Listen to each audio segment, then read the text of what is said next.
The next Edit Mode Curve tool is Radius. We'll start by creating a curve using the Draw tool, and then, after selecting all of its control points, we'll use Subdivide to create even more of them.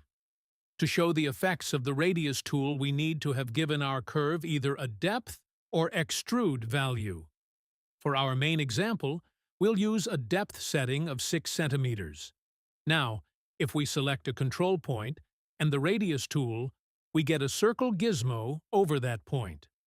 Dragging outward from within the circle increases the radius of the curve in that area, tapering off with distance. The effect is constrained to only part of the curve, the adjacent control points marking the end of the change in radius. If we drag inwards within the gizmo, the radius reduces. The multiplying factor assigned to the radius is shown in the top middle of the 3D viewport. It is possible to select several control points by holding down the Shift key and clicking on each. The gizmo will then appear at the midpoint of the selection. All of the selected control points have their radius adjusted by the same multiplication factor.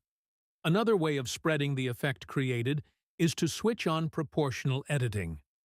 Now, all we need to do is select a single control point, drag within the radius gizmo, and adjust the proportional editing's circle of influence as necessary using the mouse wheel.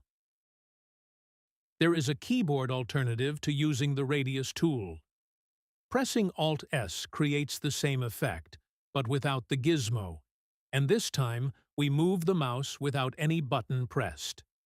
The radius of a selected control point can also be adjusted in the sidebar's Item page.